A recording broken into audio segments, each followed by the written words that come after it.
Insulin resistance பற்றி தான் நம்ம இந்த வீடியோவில் பார்க்க போகிறோம்.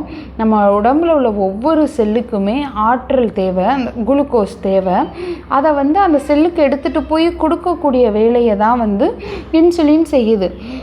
ஒவ்வொரு செல்லுக்கும் ஒழுங்காக அந்த ஆற்றல் போய் சேராமல் இருக்கிறத பார்த்த உடனே கணையம் என்ன நினைக்குது, ஓகே இந்த ஆற்றலை செல்லுக்கு எடுத்துகிட்டு போகிறதுக்கு இன்சுலின் உடம்புல இல்லை போல், அதனால தான் இந்த ஆற்றல் போகலைன்னு நினச்சிட்டு நிறையா இன்சுலினை சுரந்துக்கிட்டே இருக்குது. இல்லை உள்ளே போகிறதுல தான் பிரச்சனைன்னு நம்மளோட கணையத்துக்கு தெரிகிறது கிடையாது.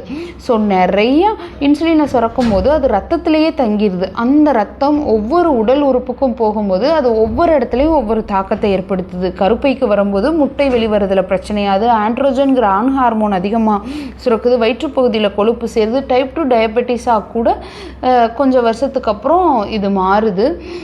அதை மாற்றுறதுக்கு தான் நம்ம இந்த மாதிரியான லைஃப் ஸ்டைல் சேஞ்ச் பண்ணுறோம்.